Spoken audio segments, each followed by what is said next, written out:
Hi friends, welcome to our channel. ఈరోజు మనం 2024లో హిందీ లాంగ్వేజ్లో మనోజ్ వాజ్పేయి నటించిన ఒక యాక్షన్ డ్రామా మూవీ స్టోరీ గురించి తెలుసుకుందాం. అదే భయ్యాజీ. మూవీలోకి వెళ్తే రామ్ చరణ్ త్రిపాఠి అనే ఒక వ్యక్తిని అందరూ ప్రేమతో భయ్యాజీ అని పిలుస్తుంటారు. భయ్యాజీ తన ఊరిలో చాలా పేరు ప్రతిష్టలు ఉన్నవాడు. అందువల్ల ఊరిలోని వారందరూ కూడా భయ్యాజీని గౌరవిస్తారు. భయ్యాజీకి కాబోయే భార్య పేరు మితాలి. ఆమె ఒక నేషనల్ లెవెల్ షూటర్. తొందరలోనే భయ్యాజీకి మితాలీకి పెళ్లి జరుగుతుంది. అందువల్ల ఊరిలో అందరూ కలిసి ఒక ఫంక్షన్ ఏర్పాటు చేస్తారు. ఆ తరువాత మితాలి తన మరిదితో వీడియో కాల్ మాట్లాడుతుంది. అతని పేరు వేదాంత్. భయ్యాజీ వేదాంత్ని అందరికంటే ఎక్కువగా ప్రేమిస్తాడు.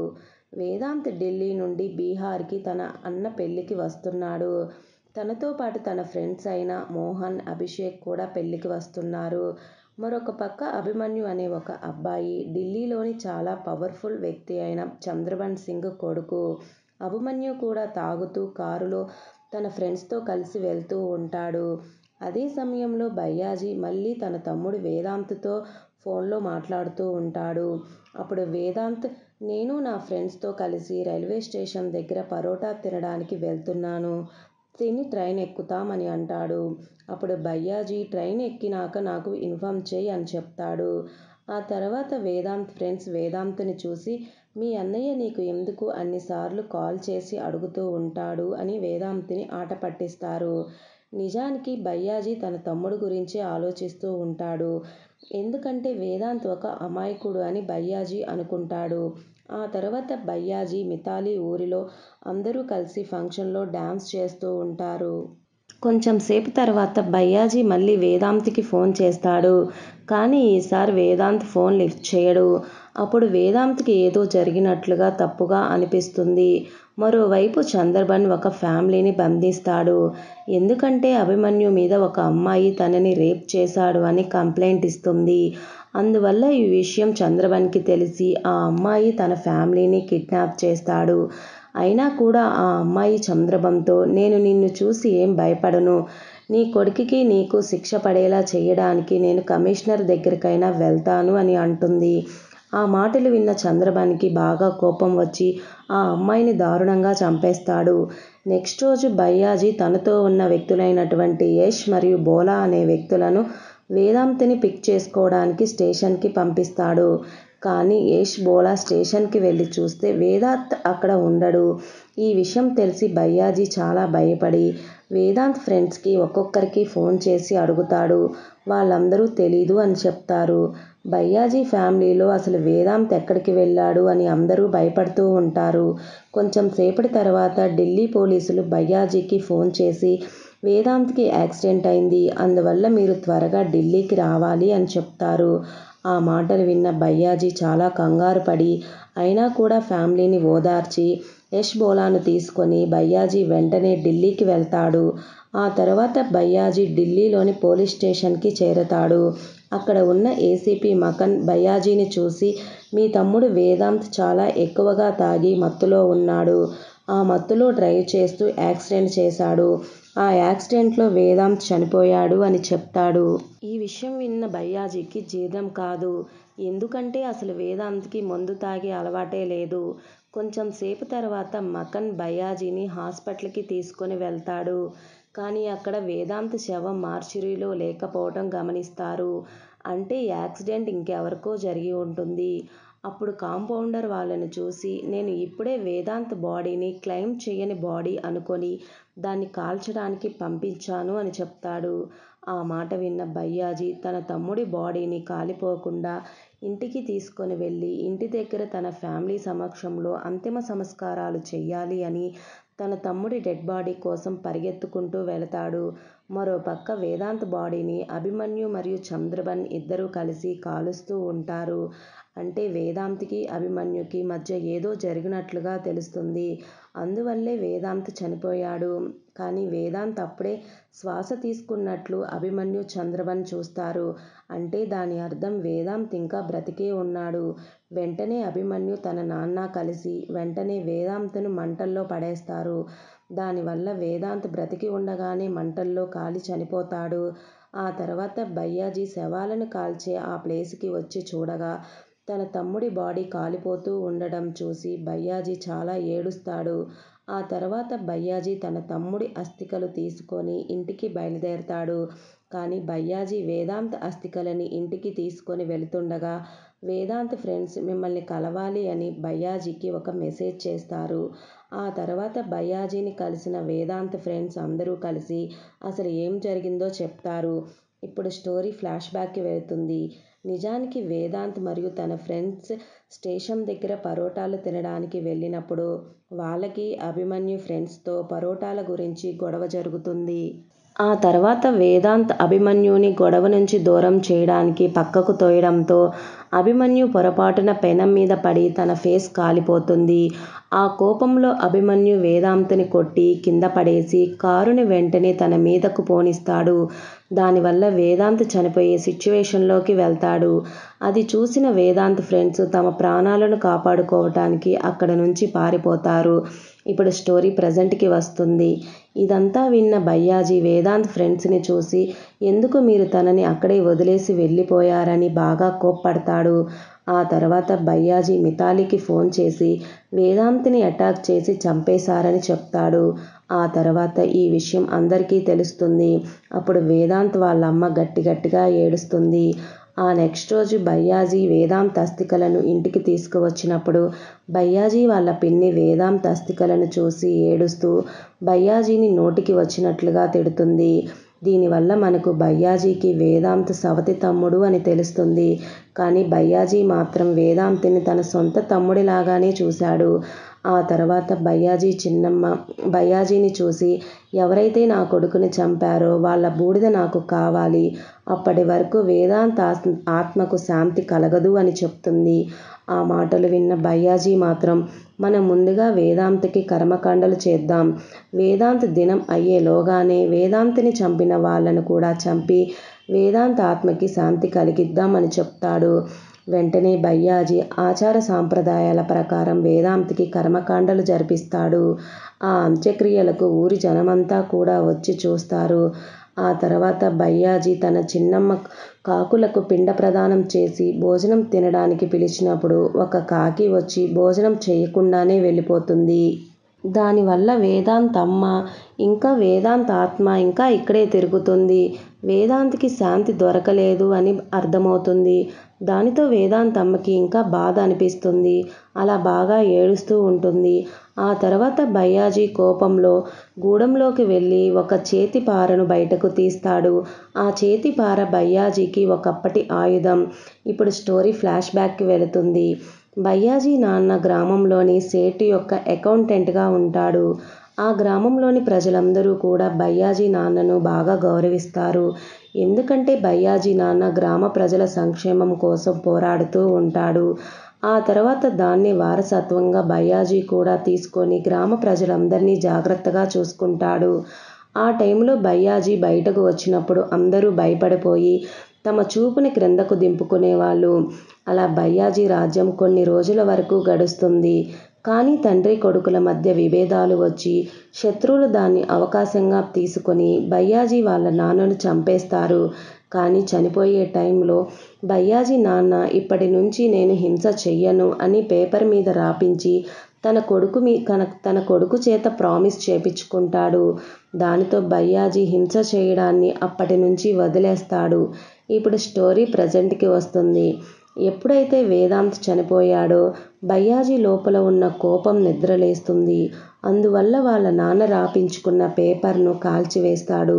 భయ్యాజీలో దాగి ఉన్న అసలు రూపం బయటకు రావడంతో ఊరిలోని అందరూ కూడా అలానే మారిపోతారు. అదే సమయంలో పెద్ద పెద్ద అధికారులు మినిస్టర్స్ దగ్గరకు భయ్యాజీ సింహం ఉన్న ఒక కాయిన్ వెళ్ళగానే దాన్ని చూసి అందరూ భయపడిపోతారు. ఎందుకంటే పాత భయ్యాజీగా మళ్ళీ మారిపోయాడు అని భయపడుతూ ఏదో మారణ హోమం జరుగుతున్నట్లు అందరూ భయపడతారు. ఆ తర్వాత భయ్యాజీ తన పాత జీపులో కూర్చొని తన మనుషులతో కలిసి ఢిల్లీకి బయలుదేరతాడు. గ్రామంలోని ప్రజలందరూ కూడా భయ్యాజీ వైపే ఉంటారు. ఆ రోజు రాత్రి వేదాంత్ చనిపోయాడు అని ఫేక్ స్టోరీ చెప్పిన ఏసీపీ మకన్ని భయ్యాజీ ఎత్తుకొని వచ్చి నిజం చెప్పమని బెదిరిస్తాడు. దానితో మకన్ నిజం అంతా భయ్యాజీకి చెప్పి అభిమన్యు నెంబర్ కూడా చెప్తాడు. కొద్దిసేపటి తర్వాత చంద్రబన్కి మకన్ ఫోన్ చేసి భయ్యాజీ నన్ను కిడ్నాప్ చేసి నా నుంచి నిజమంతా తెలుసుకున్నాడు అని చెప్తాడు. ఆ మాటలు విన్న చంద్రబన్ షాక్ అయ్యి తన మనుషులని అసలు ఈ భయ్యాజీ ఎవరు అని అడుగుతాడు. అప్పుడు ఆ పేరు విని అదే ఊరు వాడైనటువంటి పండిత్జీ భయ్యాజీ గురించి చంద్రబన్కి చెప్తాడు. ఆ తర్వాత భయ్యాజీ అభిమన్యుకి ఫోన్ చేసి నేను నిన్ను తీసుకొని వెళ్ళడానికి నీ ఇంటికి వస్తున్నాను అని చెప్తాడు. అప్పుడు పండిత్జీ భయ్యాజీ మాటలు విని ఆ గొంతును గుర్తుపట్టి ఇతనే భయ్యాజీ అని వాళ్లకు అర్థమవుతుంది. ఆ తరువాత పండిత్జీ చంద్రబన్తో భయ్యాజీ బీభత్సం గురించి ఒక పాత స్టోరీని చెప్పి ఒకవేళ భయ్యాజీ ఇక్కడికి వచ్చాడు అంటే ఇక్కడ ఎవరూ ప్రాణాలతో బ్రతకరు, అందరూ చనిపోతారు అని చెప్తాడు. భయ్యాజీతో పాటు తన గ్రామంలోని ప్రజలందరూ కలిసి చంద్రబన్ ఇంటి దగ్గరకు వస్తారు. అంతమందిని ఒకేసారి చూడగానే చంద్రబన్కు మతిపోతుంది. భయ్యాజీ చంద్రబన్ను కలిసి నా తమ్ముడు వేదాంతను చంపిన అభిమన్యుని తీసుకొని పోవడానికి వచ్చాను, అతన్ని నాతో పంపించండి అని చాలా వినమ్రంగా అడుగుతాడు. కానీ భయ్యాజీ వచ్చే లోపే చంద్రబన్ తన కొడుకు అభిమన్యుని ఎక్కడో దాచిపెడతాడు. అప్పుడు చంద్రబన్ వెంటనే భయ్యాజీని చూసి ఈ విషయాన్ని ఇంకా ఇంతటితో వదిలే, నీకు ఏమి కావాలన్నా ఇస్తాను అని భయ్యాజీతో చెప్తాడు. కానీ ఆ మాటలు విన్న భయ్యాజీ చంద్రబన్తో నీకు కావాలి అంటే 200 కోట్లు నేనే ఇస్తాను, తీసుకో, కానీ నీ కొడుకుని మాత్రం నాకు అప్పగించు అని అంటాడు. ఆ మాటలు విన్న చంద్రబన్ భయ్యాజీ మీద కోప్పడతాడు. దానితో భయ్యాజీ చంద్రబన్తో నీ కొడుకుని 24 గంటల లోపల నాకు అప్పగించు, లేదంటే నీ మనుషులను ఒక్కొక్కరుగా నరికి చంపి నీ కొడుకుని తీసుకొని వెళ్తాను అని వార్నింగ్ ఇచ్చి అక్కడి నుంచి వెళ్ళిపోతాడు. ఆ తర్వాత భయ్యాజీతో పాటు తన పగ కోసం వచ్చిన గ్రామస్తులను తిరిగి గ్రామానికి పంపించేస్తాడు. ఎందుకంటే చాలామందికి వయసు అయిపోయి ఉంటుంది, అందువల్ల అందరినీ ఇంటికి పంపించడమే కరెక్ట్ అని ఇంటికి పంపిస్తాడు. అదే కాకుండా అభిమన్యు చంద్రబన్ను ఎదుర్కోవడానికి భయ్యాజీ ఒక్కడే చాలు అని తనతో పాటు వచ్చిన పెద్దవాళ్ళను ఇంటికి పంపించేస్తాడు. మరొక పక్క అభిమన్యు ఫ్రెండ్స్కి భయ్యాజీ తనని చంపడానికి వస్తున్నాడు అని హెల్యూసినేషన్స్ వస్తూ ఉంటాయి. ఎందుకంటే వాళ్ళు భయ్యాజీని చూసి అంతగా భయపడిపోతూ ఉంటారు. అదే సమయంలో భయ్యాజీ గ్రామ ప్రజలందరూ కలిసి తిరిగి వెళ్ళిపోయారు అని చంద్రబన్కి తెలియగానే తన కొడుకుని ఫారెన్ని పంపించాలని ప్లాన్ చేస్తాడు. అయితే చంద్రబన్ మనుషులలో ఒక వ్యక్తి భయ్యాజీ గ్రామానికి చెందినవాడు అయి ఉంటాడు. అందువల్ల అతను భయ్యాజీ దగ్గరకు వచ్చి అభిమన్యుని ఫారెన్ పంపించే ప్లాన్ గురించి చెప్తాడు. మరోవైపు ఒక గూండాకు ఎవరో ఫోన్ చేసి ఒక వ్యక్తిని చంపమని చెప్తారు. ఆ తర్వాత రోజే రెడ్ కలర్ కారులో అభిమన్యు ఫుల్ సెక్యూరిటీతో ఎయిర్పోర్ట్కి వెళ్తూ ఉంటాడు. అదే సమయంలో భయ్యాజీ కారు వచ్చి అభిమన్యు కారును ఆపుతాడు. అప్పుడు ఒక గ్యాంగ్ వచ్చి అభిమన్యు మీద దాడి చేస్తారు. అభిమన్యు ఆ గూండాల నుంచి భయ్యాజీ నుంచి తప్పించుకొని పారిపోతూ ఉండగా భయ్యాజీ ఎదురుగా వచ్చి అభిమన్యుని పట్టుకుంటాడు. మొత్తానికి ఇది అంతా చంద్రబన్ ప్లాన్ అని మనకి తెలుస్తుంది. నిజానికి అభిమన్యుని చంపడానికి వచ్చిన గ్యాంగ్ కూడా అభిమన్యు మనుషులే వచ్చి ఉంటారు. ఆ తర్వాత అభిమన్యు భయ్యాజీని వెనక నుంచి కత్తితో పొడుస్తాడు. కొద్దిసేపటికి అక్కడ వర్షం పడుతుంది. ఇదంతా చూస్తూ కూడా భయ్యాజీ మనుషులు భయ్యాజీని కాపాడటానికి రారు. ఎందుకంటే భయ్యాజీనే రావద్దు అని చెప్తాడు. ఆ సమయంలో భయ్యాజీ వెంటనే తన గాయం చుట్టూ టవల్ కట్టుకొని చంద్రబన్ మనుషులను ఒక్కొక్కరిని కొడుతూ ఉంటాడు. అప్పుడు సైలెంట్గా చంద్రబన్ భయ్యాజీని షూట్ చేస్తాడు. దానివల్ల భయ్యాజీ గాయపడి చెరువులో పడిపోతాడు. దానితో వెంటనే చంద్రబన్ మనుషులు చెరువులోకి వెళ్ళి చెక్ చేయగా భయ్యాజీ బాడీ కనిపించదు. ఎందుకంటే ఆల్రెడీ భయ్యాజీ మనుషులు భయ్యాజీని కాపాడి తీసుకొని వెళ్తారు. చంద్రబన్ మనుషులు ప్రతి చోట భయ్యాజీ కోసం వెతికినా కానీ దొరకడు. భయ్యాజీ మనుషులు మాత్రం భయ్యాజీని సేఫ్గా ఒక ప్లేస్లో పెడతారు. ఈ విషయం భయ్యాజీకి కాబోయే భార్య మితాలీకి తెలియగానే మితాలి తన పేరెంట్స్తో గొడవపడి భయ్యాజీని కాపాడటానికి భయ్యాజీ చిన్నమ్మతో కలిసి ఢిల్లీకి బయలుదేరుతుంది. మరోవైపు చంద్రబన్ భయ్యాజీ ఫ్యామిలీ ఫొటోస్ని తన మనుషులకు పంపించి వాళ్ళని పట్టుకోమని చెప్తాడు. ఆ తర్వాత చాలామంది భయ్యాజీని చంపడం కోసం వెతుకుతూ ఉంటారు. మరో పక్క భయ్యాజీకి బుల్లెట్ తగిలిన విషయం తెలిసి భయ్యాజీ గ్రామ ప్రజలు భయ్యాజీ కోసం ఏదో ఒకటి చెయ్యాలి అని అనుకుంటూ ఉంటారు. అదే సమయంలో చంద్రబన్కి భయ్యాజీ దొరకకపోవడంతో అంటే నా కొడుకు ప్రాణాలను ఇంకా ప్రమాదంలో ఉంది అని భయపడతాడు. అదే సమయంలో ఒక వ్యక్తి భయ్యాజీ చిన్నమ్మ ఫోటోని చూసి ఆమెను గుర్తుపట్టి భయ్యాజీ ఎక్కడ ఉన్నాడు అన్న విషయం చంద్రబన్కి చెప్తాడు. దానితో చంద్రబన్ వెంటనే తన మనుషులను తీసుకొని భయ్యాజీని చంపడానికి బయలుదేరతాడు. అదే సమయంలో భయ్యాజీ చిన్నమ్మకి గూండాలు భయ్యాజీని చంపడం కోసం వస్తున్నారని తెలిసి భయ్యాజీని కాపాడుకోవటానికి అంబులెన్స్లో కాకుండా న్యూస్ ఛానల్ వెహికల్లో వేరే ప్లేస్కి తీసుకొని వెళ్తారు. చంద్రబన్ మనుషులు భయ్యాజీని చంపడానికి తను ఉన్న ప్లేస్కి వెళ్ళి చూస్తే అక్కడ ఎవరూ ఉండరు. అప్పటికి భయ్యాజీ మనుషులు భయ్యాజీని వేరే ప్లేస్కి తీసుకొని వెళ్ళి ట్రీట్మెంట్ చేపిస్తారు. డాక్టర్ భయ్యాజీ బాడీలో నుంచి బుల్లెట్ తీసి భయ్యాజీ ప్రాణాలను కాపాడతాడు. మరోవైపు మినిస్టర్స్, పోలీసులు కలిసి చంద్రబన్ మరియు భయ్యాజీల మధ్య జరిగే గొడవ గురించి తెలిసి ఏదైనా చెయ్యాలి అని ఆలోచిస్తారు. కానీ వాళ్ళు ఏమీ చేయలేకపోతారు. ఎందుకంటే చంద్రబన్ ఆ మినిస్టర్స్ పార్టీకి ఫండ్స్ ఇస్తూ ఉంటాడు. ఈ ఫండ్స్ వాళ్ళు ఎలక్షన్లో గెలవటం కోసం చాలా అవసరం. అలాగే భయ్యాజీ సపోర్ట్ కూడా వాళ్ళకి చాలా అవసరంగా ఉంటుంది. ఒకవేళ ఆ సపోర్ట్ లేకపోతే వాళ్ళు గెలవటం కూడా కష్టమవుతుంది. అందువల్ల ఆ పార్టీ వాళ్ళు అందరూ కూడా తెలివిగా ఆలోచించి చంద్రబన్ నుంచి ఎలక్షన్ ఫండ్స్ తీసుకొని ఎవరికీ సపోర్ట్ చేయకూడదని, పార్టీని మాత్రమే కాపాడుకోవాలని డిసైడ్ అవుతారు. భయ్యాజీ గాయాలతో బాధపడుతూ మితాలీని చూసి నువ్వు వేరే అబ్బాయిని పెళ్లి చేసుకొని హ్యాపీగా ఉండు అని చెప్తాడు. కానీ మితాలీ మాత్రం అందుకు ఒప్పుకోదు. నేను నిన్నే ప్రేమిస్తున్నా, నిన్నే పెళ్లి చేసుకుంటాను. మనం ఇద్దరం కలిసి వేదాంతను చంపిన వాళ్ళ మీద పగ తీర్చుకుందాం అని అంటుంది. ఆ తర్వాత భయ్యాజీ తన చిన్నమ్మను తిరిగి గ్రామానికి వెళ్ళమని చెప్తాడు. ఎందుకంటే గ్రామంలో ఎవరైనా పెద్దవాళ్ళు ఉండటం చాలా అవసరమని అలా చెప్తాడు. మరోవైపు చంద్రబన్ తన మనుషులతో మీటింగ్ ఏర్పాటు చేసి పార్టీకి ఎలక్షన్ ఫండ్ ఇవ్వాలని చెప్తాడు. అప్పుడే చంద్రబన్ మకన్ పరువు తీసి మకన్ని అక్కడ నుంచి పంపించేస్తాడు. ఎందుకంటే చంద్రబన్కి ఆ మకన్ మీద అసలు నమ్మకం ఉండదు. అందువల్ల మకన్ చాలా బాధపడతాడు. ఆ తర్వాత చంద్రబన్ వెంటనే తన కొడుకు అభిమన్యుని పిలిచి పార్టీకి ఫండ్ పంపించమని చెప్తాడు. ఎందుకంటే పార్టీ చంద్రబన్కి సపోర్ట్ చేస్తుంది అని అలా చేయమని చెప్తాడు. మరొక పక్క భయ్యాజీ తన మనుషులతో కలిసి ఒక ఇంట్లోకి వెళ్ళి దాక్కుంటారు. ఈ విషయం పండిత్జీకి తెలియగానే వచ్చి వెంటనే చంద్రబన్కి చెప్తాడు. అప్పుడు చంద్రబన్ అక్కడికి తన మనుషులను పంపిస్తాడు. అయితే అక్కడ ఉన్న మితాలీ తన స్నైపర్తో ఒక్కొక్క గూండాను షూట్ చేసి చంపుతుంది. మితాలీకి ఆల్రెడీ షూటింగ్లో గోల్డ్ మెడల్ వచ్చింది. అదే సమయంలో మితాలీని వెనక నుంచి ఒక వ్యక్తి కొట్టబోతూ ఉండగా వెంటనే భయ్యాజీ లేచి ఆ గూండాను కొడతాడు. తర్వాత భయ్యాజీకి హెల్త్ బాగవుతుంది. భయ్యాజీ చిన్నమ్మ వేదాంత్ పిండ ప్రదానాన్ని కాకి ఇంకా తినలేదు అని, ఇంకా వేదాంత్ ఆత్మకి శాంతి దొరకలేదు అని బాధపడుతుంది. మరొక పక్క చంద్రబన్ తన పరువు తీశాడు అని బాధతో మకన్ భయ్యాజీతో కలిసిపోయి పార్టీ ఫండ్ గురించి అన్ని విషయాలు చెప్తాడు.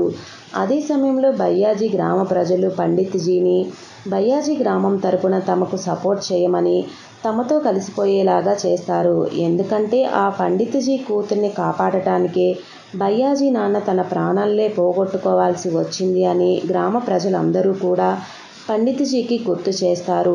దానితో పండిత్జీ మరియు భయ్యాజీ గ్రామ ప్రజలందరూ కలిసి ఒక ప్లాన్ని రెడీ చేస్తారు.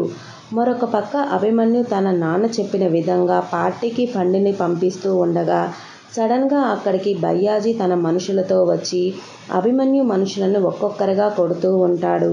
ఆ తర్వాత అభిమన్యుని భయ్యాజీ రైల్వే ట్రాక్ మీదకి తీసుకొని వెళ్ళి చంపబోతూ ఉండగా సరిగ్గా అదే సమయంలో అభిమన్యుకి చంద్రబన్ వీడియో కాల్ చేస్తాడు. ఆ వీడియో కాల్లో చంద్రబన్ భయ్యాజీ చిన్నమ్మని తన ఇంట్లో బంధించి మంటలపై వేలాడదీస్తాడు. అది చూసిన కోపంతో భయ్యాజీ చంద్రబన్ ఇంటి దగ్గరకు వెళ్తాడు. అభిమన్యుని భయ్యాజీ తన వెహికల్ పైన కట్టి పడేస్తాడు. చంద్రబన్ భయ్యాజీ చిన్నమ్మని మంటల్లోకి పడేస్తూ ఉండగా భయ్యాజీ వెహికల్లో వచ్చి తన చిన్నమ్మని కాపాడుకుంటాడు. భయ్యాజీ చిన్నమ్మని చంద్రబన్ మనుషులు చుట్టుముడతారు. ఒక వ్యక్తి భయ్యాజీని షూట్ చేయడానికి ట్రై చేస్తూ ఉండగా సరిగ్గా అదే సమయంలో ఒక బుల్లెట్ వచ్చి ఆ వ్యక్తికే తగులుతుంది. మితాలీనే ఆ వ్యక్తిని షూట్ చేస్తుంది. అలా భయ్యాజీ తన చిన్నమ్మని కాపాడి అక్కడ నుంచి పంపించేస్తాడు. ఆ తర్వాత భయ్యాజీ, మితాలీ ఆ గూండాలతో గొడవపడి వాళ్ళని చంపుతారు. ఫైనల్గా చంద్రబన్ మరియు భయ్యాజీలు ఫైట్ చేసుకుంటారు. అప్పుడు చంద్రబన్ భయ్యాజీతో నీ తమ్ముడిని కాలుస్తున్నప్పుడు నీ తమ్ముడికి ఇంకా ప్రాణం ఉంది అని చెప్తాడు. ఆ మాటలు విన్న భయ్యాజీకి ఇంకా కోపం వచ్చి తన చేతి పార సహాయంతో చంద్రబన్ని మరియు తన కొడుకుని బాగా కొట్టి వాళ్ళు బ్రతికి ఉండగానే ఏ విధంగా అయితే వేదాంత్ బ్రతికి ఉండగానే మంటల్లో పడేశారో అలానే చంద్రబన్ని తన కొడుకుని కూడా మంటల్లో వేసి చంపేస్తాడు. ఫైనల్గా భయ్యాజీకి తన తమ్ముణ్ణి చంపిన పగ పూర్తవుతుంది. అదేవిధంగా కాకి పిండ ప్రదానం భోజనం కూడా చేస్తుంది. అంటే వేదాంత్ ఆత్మకి శాంతి కలిగింది. ఇక్కడితో ఈ మూవీ ఎండ్ అవుతుంది. ఈ వీడియో కనుక మీకు నచ్చినట్లయితే ప్లీజ్ సబ్స్క్రైబ్ చేయండి. Thank you for watching.